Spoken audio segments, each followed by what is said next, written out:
Est-ce qu'on est prêt pour mon chum Réal? Bien sûr. Yes, Réal Bélan et les nouvelles de Montréal. Comment tu vas, Réal? Ça va bien, mon Jeff. Quelle sorte d'été t'as eu? Eh, mon Dieu, c'était bizarre comme été, comme tout le monde, finalement. As-tu fait des shows dans des patentes de cinéparc? Oui, j'en ai fait 6. Bon, ça a-tu été des hits? Non. Oh, dis, t'aurais dû me le dire, je t'ai pas posé la question. T'aurais dû me le dire avant. C'était extraordinaire, là, quand même, cinéparc de Saint-Eustache où il y avait 1700 voitures. Ça, c'était le fun parce que le show, il était concept pour ça. Là. On arrivait dans des vieux chars, des chars de course sur scène. Puis ça va être à la télé cet automne. Ça, c'était le fun à faire. Mais pour les autres, c'était assez Walking Dead. Là.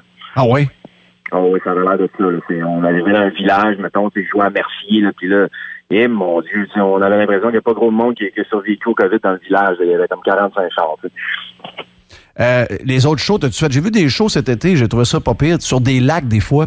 Ils faisaient des stages, là, les gens se ramassaient en bateau sur des lacs, entre autres au Grand Lac Saint-François, c'est arrivé.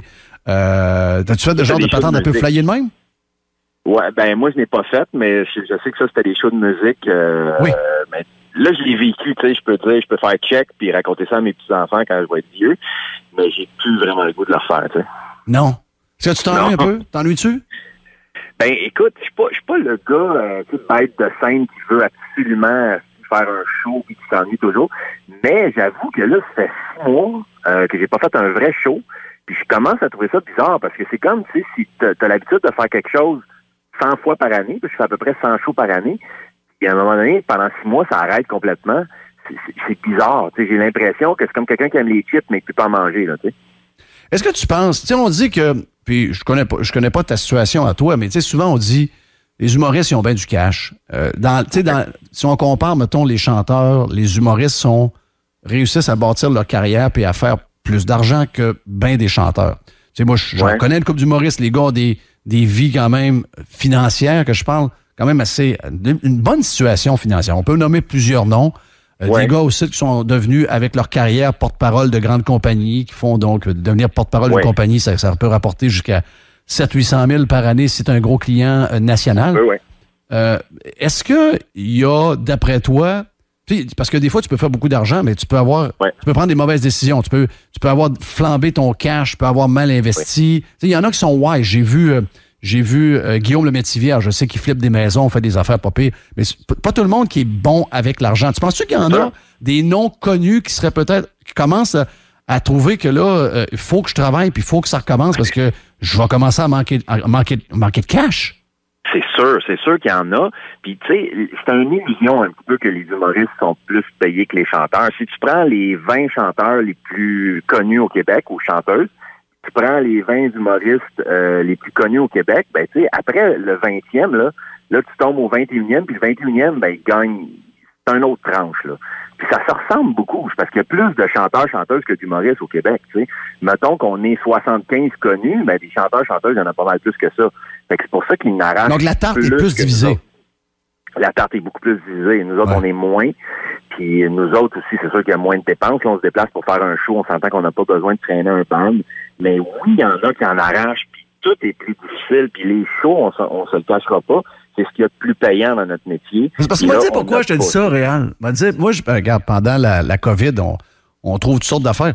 Mes filles ont fait des casse-têtes. Donc, ça prouve qu'à un moment donné, il faut se trouver des affaires.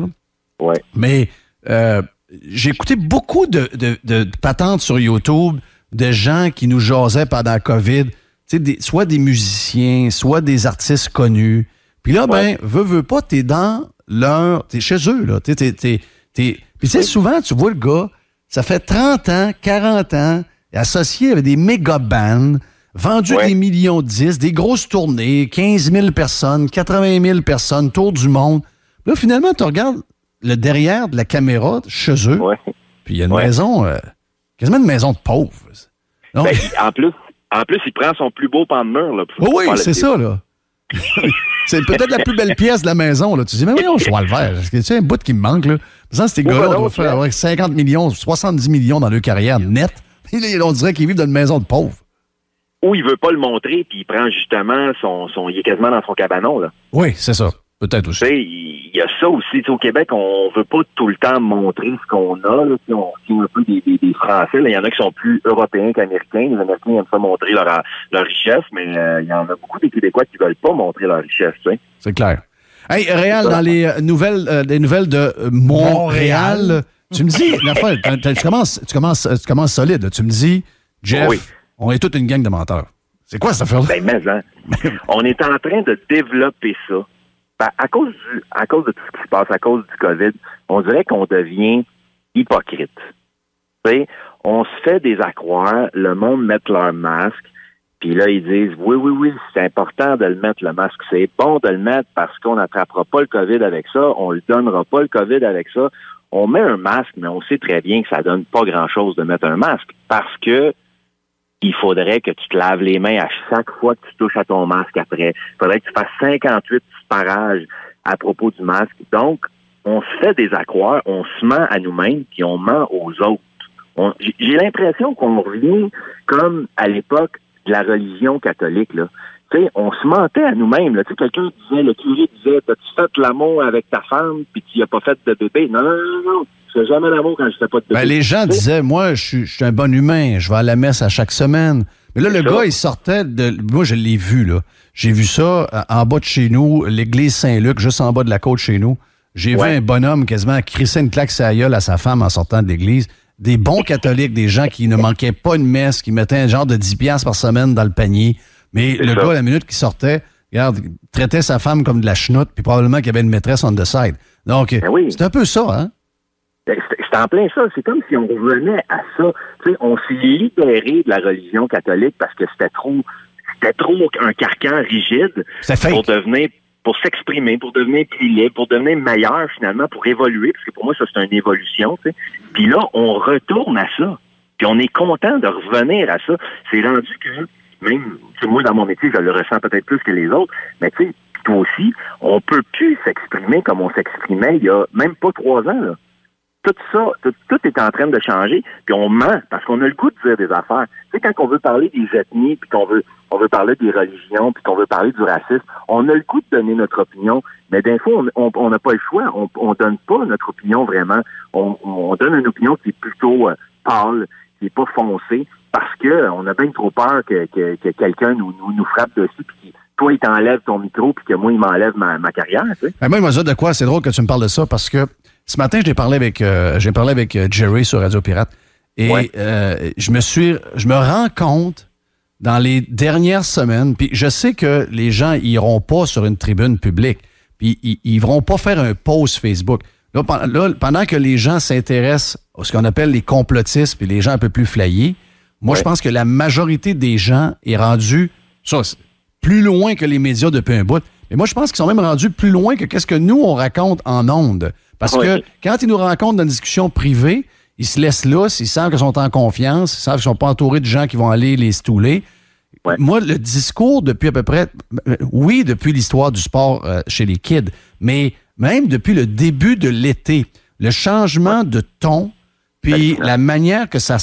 moi, je te disais dans une affaire que ce qu'on voit des journalistes, ce qui est dans les médias, ce qui est écrit, c'est complètement l'inverse quand tu te promènes avec le monde normal. Ouais. Ça n'a plus rien à voir. Puis c'était pas le même en avril, c'était pas le même en mai. Mais là, ça a complètement changé de bord. Écoute, j'ai l'impression qu'on vit un mauvais rêve. J'ai l'impression qu'on n'est pas dans la réalité. Tu sais, le film Footloose, là, tu te souviens-tu de ça, Jeff? Ben oui. Footloose, là? Ben oui, le pire curé. On dirait qu'on est dans ce film-là.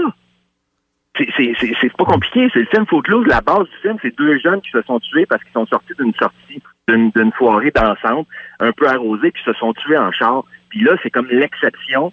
Puis le curé lui dit, c'est fini, il n'y a plus personne qui va danser dans mon village. J'ai l'impression qu'avec le COVID, on fait juste s'enfarger dans les exceptions. J'adore ta comparaison. C'est carrément ça. Mais on l'avait déjà. Il y avait déjà quelqu'un qui nous avait dit ça, Jerry, peut-être il y a une couple de mois. On dirait qu'on est dans Footloose. Je sais pas qui nous avait dit ça. Mais c'est de plus en plus ça. C'est toi, oui. Oui, c'est vrai, c'est toi. Mais c'est vrai, on est de plus en plus dans Footloose. C'est comme si on fait des affaires, plein d'affaires. Tout le monde, je remarque ça, ont plein d'affaires auxquelles ils ne croient pas. C'est un peu comme quand tu passes les douanes, quand tu t'en vas aux États-Unis, tu enlèves tes souliers parce que tu n'as pas le choix, mais il n'y a personne qui va t'expliquer pourquoi. Il y a quelqu'un, un moment donné, qui a eu, à un moment donné, une personne sur 100 millions qui passent les douanes, qui avait une bombe dans son talon, puis là, à un moment donné, il faut tout ôter notre talon. Tu sais, c'est un peu comme les lois mongoles qui votent dans toutes sortes d'États aux États-Unis. Pas le droit de rentrer avec un cheval dans un bar, parce qu'il y en a un tata qui a rentré une fois, et il y a ce loi-là, tu sais. On peut pas baser une société sur des exceptions, là. Oui, mais explique-moi, toi qui es à Montréal, OK, toute l'info que les Québécois gobent. Tu sais, avant, je me disais, je disais, ouais, c'est poche. Moi, je suis un gars de région, je suis un gars du Saguenay.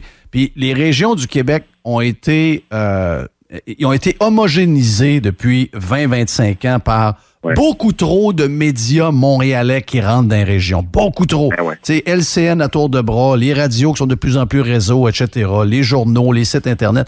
Donc, tu sais, il n'y a plus... Les gens de Bécomo, les gens de Saguenay, les gens de Bas-du-Fleuve, les gens de l'Abitibi, les gens même de la Mauricie, qui sont poignés entre Québec et Montréal, c'est encore pire. Tu sais, ils n'ont plus leur saveur et leur couleur locale. Ils sont maintenant brainwashés complètement par tout ce qui arrive de Montréal. Mais sérieux, je sais que c'est pas ton milieu, mais tu dois en connaître là-dedans. Ces gens-là qui continuent à chaque jour de nous inventer de la peur, puis que là, on est tous là à les regarder ou à les lire, puis à être crampés de rire. Y a-tu quelqu'un dans ce gang-là qui allume qu'ils sont complètement plus sur le poste?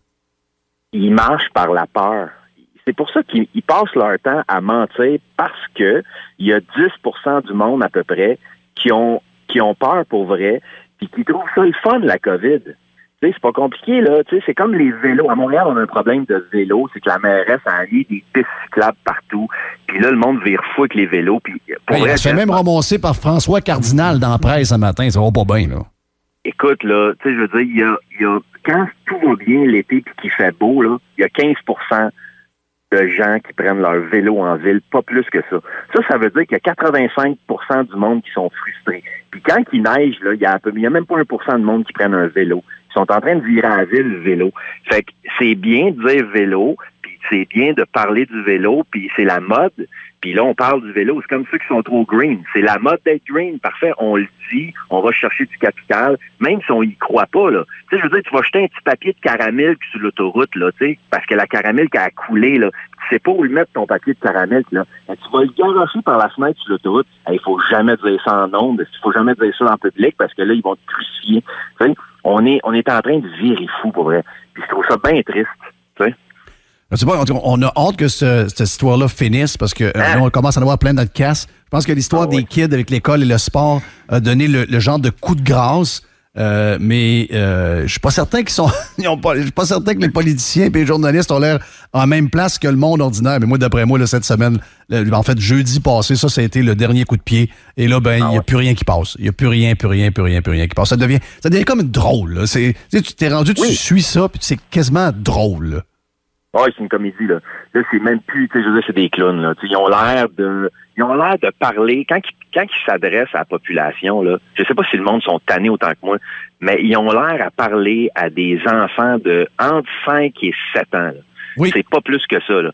Hey, on est-tu le contraire de ça? Moi, avant le COVID, là, j'avais un respect pour les politiciens un peu plus qu'aujourd'hui, là. Puis même que j'avais un respect pour le monde en général. Tu sais, jamais j'ai traité quelqu'un d'épais dans ma vie. Mais depuis le COVID, je suis désolé, mais quand je vois du monde porter un masque dans un truck, le gars, il est tout seul. Je peux pas faire autrement de me dire, c'est un tata ou quoi? Il a rien compris. Le monde, la mèche est de plus en plus... Il protège qui, tu sais? Là, ça veut dire que la personne qui est dans son truck tout seul, il pense qu'il se protège. Alors que le masque est pour protéger l'autre si jamais tu l'as. Puis on peut même pas dire si les gens qui n'ont pas de symptômes sont capables de donner le virus à quelqu'un d'autre. Il n'y a pas personne qui est capable d'affirmer ça. Même au contraire, on pense que ça n'arrive pas. Mais lui, il le porte pour se protéger alors que le masque le protège zéro. Oh oui, c'est un tata. Désolé. C'est sûr, maintenant, qu'est-ce qu'il a compris, ce gars-là? C'est hallucinant. Là. Tout à l'heure, tu avais une question qui était... j'ai entendu le début de l'émission, puis tu demandais à une femme qui fait 4 mois qu'elle a le COVID, là, puis elle va tout le temps passer des tests. Les tests, c'est bizarre. J'ai un ami médecin, puis il m'a tout expliqué ça.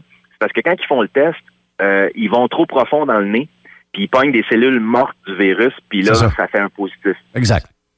C'est exactement ça. Et c'est pour ça que là, je pense qu'il y a des gens qui viennent d'allumer là, sur... je pense que c'est à Québécois, j'ai vu ça. Il y a quelqu'un qui a passé 3 tests en 24 heures.